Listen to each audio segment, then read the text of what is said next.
What's going on, guys? Welcome back to Classic Octane. I am Taylor. This video we're going to be jumping back on the CB450 project because it's the only customer project I have in the shop right now, and the clutch springs came in yesterday, so we can button it all back up, you know, fix the brakes, do the last couple of jobs we have, maybe take it for a little test drive around the neighborhood, make sure everything checks out properly, and then that bike will be good to go. It is going to prove to be a little bit interesting to get it back to the customer. I'm probably going to have to do some kind of hostage negotiation kind of situation where I just like put the bike out in the driveway and then he can come and pick it up, and we're not really supposed to contact and everything, which you know, everybody's kind of dealing with this craziness at the moment. A little update as far as the overall shop and business goes. We're kind of not shut down, but for lack of a better word, we're on hold for a good while. The 5 motorcycle builds I had lined up for the next like 6 to 10 weeks are all on hold now for obvious reasons. I had to kind of make the decision to just kind of say, hey, you know, let's just put the bikes in the garage. It's not worth kind of risking my health and other people's health for some motorcycles. So I'd rather just kind of batten down the hatches, you know, weather the storm, and then ideally we'll all get out of this in the very near future and everything can get back to normal. So kind of set myself up. I'm very lucky to operate this business out of my house, so I don't have a big shop payment or anything like that. Obviously I have a mortgage, but you know, I don't have that. I don't have employees I have to worry about. There's a lot of small businesses that are kind of struggling and unfortunately going to continue to struggle for a while longer, much more than I am. So I'm not at all complaining. I'm just keeping you guys in the loop with Classic Octane as a business. So let's go ahead and jump back into the CB450, see if we can get it finished up. So my OEM Honda clutch springs came in. It was actually kind of difficult to find these, but I found them through, I think it was Partzilla, just a website I've never used before. Normally I would go through 4-to-1 for something like this, but they were out of stock. And with everything that's going on, I can't imagine that stock on motorcycle parts is a real high priority for a lot of people. So I had to kind of search around for a little while, but was lucky enough to find some. I do like to go with OE parts for stuff like this, just because, you know, the quality is going to be good, and you know, you should get a couple of decades of riding out of these before having to look at them again. So they're all in, they look great. I can go ahead and put this clutch back in here. I'll try to line up all of our steels. It'll probably be easier to do it in smaller sections.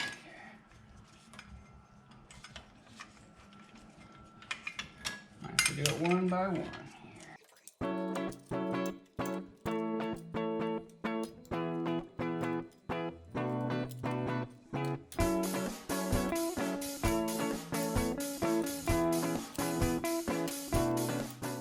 A quick note on this when you're getting it all installed back. There is, you know, 4 different places that you could install this, but look, if I install it right here, slides on, there's a gap right back here, and these little teeth running around the outside aren't actually engaging in the clutch basket there. So you can see there's a little bit of a gap. You don't want that. So there's this one direction, boom, right there. You can see how much more that kind of sucked in. It was probably 1/8 of an inch, maybe even more than that out. So those teeth weren't actually engaged. Now they are properly engaged. So just make sure you get it in the right orientation before you throw these springs and bolts back in here. For the clutch cable on these, I basically just give it full slack up here. Pull it out. You can pull off the sprocket cover. It's just the 4 bolts. Pull it back just a little bit. You can kind of access where it goes behind. These are a little bit different than like the 550s, but you know, it's really not too complicated. There's this little piece that slides into the cover. This part's threaded. On your new cable, mine came with kind of a more traditional little collar that would just sit in a hole. That's this threaded piece. We can remove that. And then we basically reinstall this little piece that slides onto the sprocket cover just like this. We'll adjust this on a little bit. but just to kind of get it started, somewhere around there. And then we still have our little dust boot, so we no longer need this old clutch cable. This is also a shortened cable. It's a little bit shorter than stock, so that it's not, you know, kind of hanging way out over the handlebars. Slide our little dust boot on. And this is ready to go back on the bike. I went ahead and rebuilt the petcock with new seals and a new screen. So we're ready to put this tank back on. Actually, one step before I do that, I want to secure my clutch cable to the frame here, just like it was stock. There's a little clip up here for it. And we'll run just one zip tie right around the center here.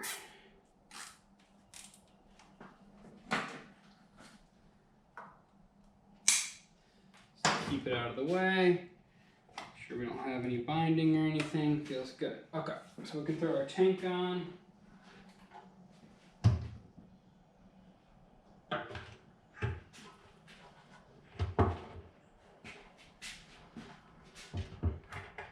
So we're going to have 2 fuel lines to our petcock, obviously. And then we have one kind of crossover fuel line that's from little barbs on the back here. And we should be good to go. Last part of this bike is this front caliper. He said was sticking quite a bit. So I'm going to pull it apart, replace that little O-ring, this guy right here, and make sure there's no rust or heavy corrosion, anything like that. Fill the system back up, make sure it has a good bleed, make sure it's adjusted properly, and we should be good to go. So removing these, easiest way to get this piston out, and I've showed this before, is to use the hydraulic pressure in the system to remove it. So I like to put a little drain pan underneath it. Pull this guy off, and then pump the brake lever until the piston actually falls out. You can clean up these bolts too, look how rusty they are. So we'll clean those up with the wire wheel. Reach up here and start to pump the brake lever. You can see our pad coming out. Let's see if our pad's free yet. Okay. Put that to the side. Keep pumping.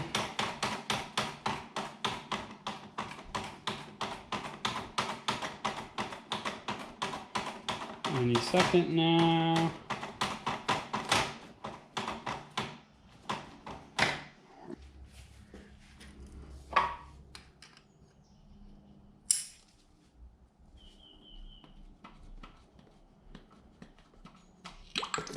There it is. And I think my intuition was correct. You can see this line of rust around the piston.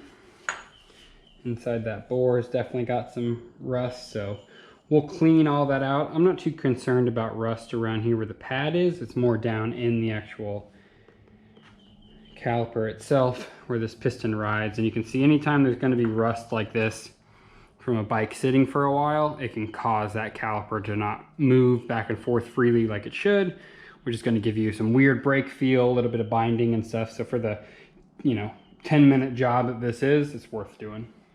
Now let's see if we can get down in this caliper. Get this little seal out. Just using a pick.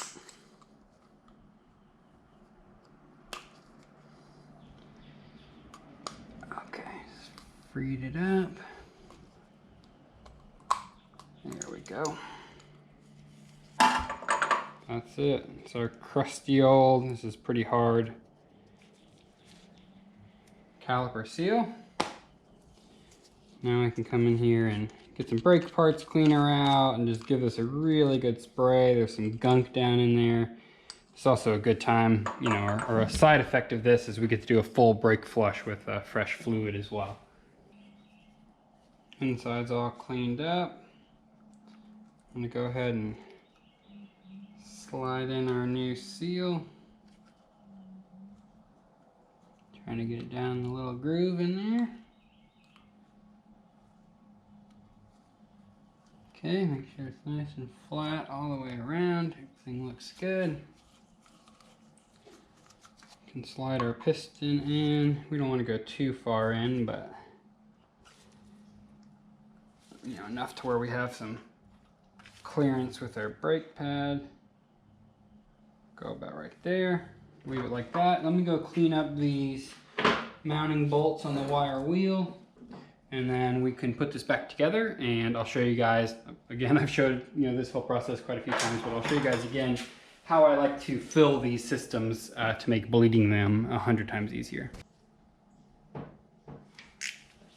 Okay, now that that's on, we're ready to fill the system with fluid. So like I said earlier, I've shown this before, but the quick rundown is basically I'm going to undo the bleed screw. I'm going to grab my big plastic syringe, fill that with brake fluid, stick the hose on here. Again, make sure that bleeder is cracked. Start to push it, you fill the caliper, and then it will fill the lines and start to fill up the master cylinder all from the bottom, pushing out all the air as you go. And then basically from there, you'll probably have to pump the master cylinder once or twice, and you should have a nice firm lever. That's all you have to do. There's no like pumping and holding and trying to undo this bleed screw or anything like that. And you can actually put a vice grip or bungee cord or something overnight holding that front brake lever down, and that actually will help get a little bit of residual air out of there. So I'm going to go ahead and fill this system up. We'll make sure we got a good lever feel, and then I think we're ready to put some gas in that tank, verify that our petcock and everything is all operating as it should, no leaks, and then fire the bike back up. She's all put back together, should be ready to go. I'm gonna fire it up, let it warm up for a little bit, kind of check everything out, make sure all the systems are good, and then we're gonna take this thing around the block. But first things first,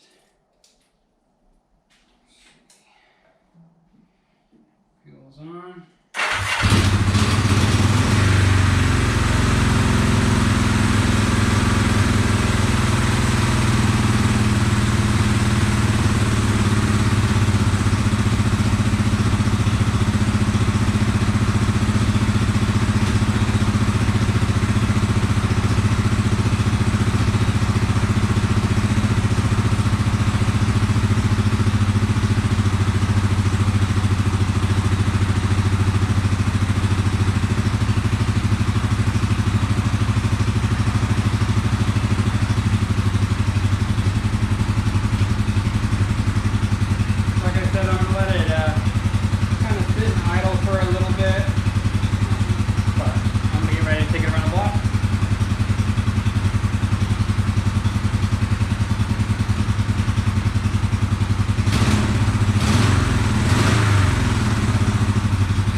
Well, just been riding her around the block a few times and seems to be running really well.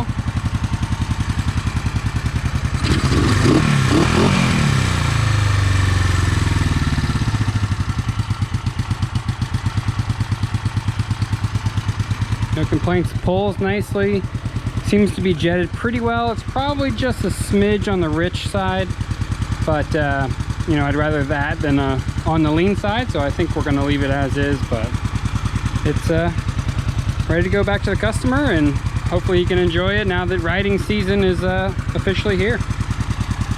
Well, that's going to do it for this one, guys. CB450 is all done, ready to go back to the customer. So after that bike, I don't know what we're going to work on. I still need to paint the gas tank on the CB500, so we might do that soon, but I don't want to do it when the humidity is too high, and unfortunately I think it's going to rain for like the next 7 days straight, so we'll probably need to find something to hold us over in the meantime.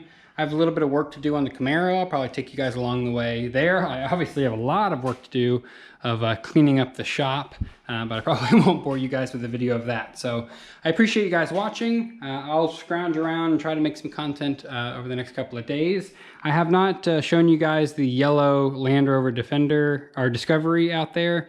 That is a customer project that I will be working on as well over the next couple of weeks.